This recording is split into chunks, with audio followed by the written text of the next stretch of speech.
नमस्कार मित्रांनो, आपले सगळ्यांचे स्वागत आहे। मित्रांनो, आता या DCPS NPS धारक कर्मचाऱ्यांना सुद्धा सेवानिवृत्ती उपदानाचा लाभ शासन निर्णय निर्गमित अशी मोठी बातमी पुढे आहे। जाणून घ्या सविस्तर या बातमीविषयी व्हिडिओच्या माध्यमातून। त्या अगोदर चॅनलला सबस्क्राइब करा नसेल तर सबस्क्राइब करा, व्हिडिओला लाईक करा आणि ही मोठी बातमी आपल्या मित्रपरिवाराला सुद्धा शेअर करायला विसरू नका।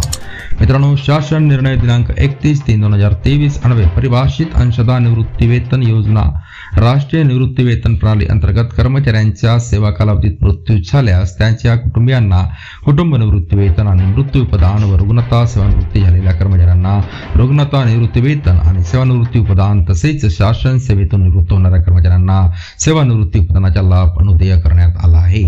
सेवानिवृत्ती उपदान मृत्यू उपदान मित्रांनो, DCPS NPS अंतर्गत दिनांक 1/11/2005 रोजी व त्यानंतर शासन सेवेत प्रथम नियुक्ती झालेल्या शासकीय कर्मचाऱ्यांची त्याच किंवा अन्य विभागातील कार्यालयामध्ये नवीन पदावर नियुक्ती करण्यात आली असेल तर सेवानिवृत्ती उपदान मृत्यू उपदान यासाठी अर्थकारी सेवेची परिगणना करण्याकरता शासकीय कर्मचाऱ्यांची पूर्वीची सेवा नवीन पदाच्या सेवेत जोडून देण्यासाठी अनुसरावयाच्या कार्यपद्धतीबाबत पुढील प्रमाणे स्पष्टीकरण करण्यात येत आहे।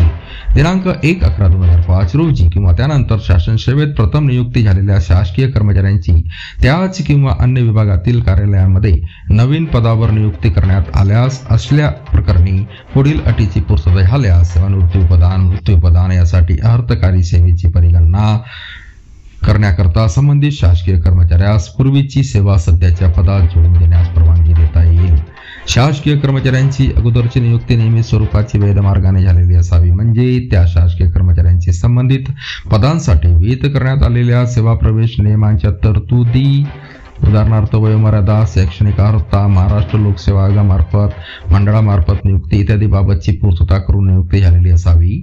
शासकीय कर्मचाऱ्याने अगोदरच्या पदाचा परिवीक्षाधीन कालावधी समाधानकारकरित्या पूर्ण केलेला असावा।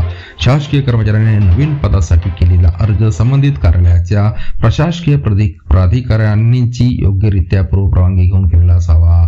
उपरोक्त दोन नियुक्त्यांमध्ये जर खंड असेल तर त्या खंडाचा कालावधी बदलीच्या नियमानुसार अनुदेय असलेल्या पदग्रहण अवधीहून अधिक नसावा।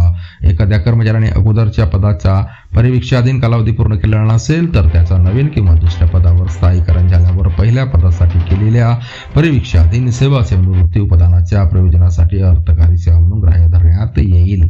आणि इथं आपण हा शासन निर्णय दाखवत आहोत। मित्रांनो, पुन्हा भेटूया पुढच्या व्हिडिओमध्ये नवीन अपडेट्स। तोपर्यंत धन्यवाद।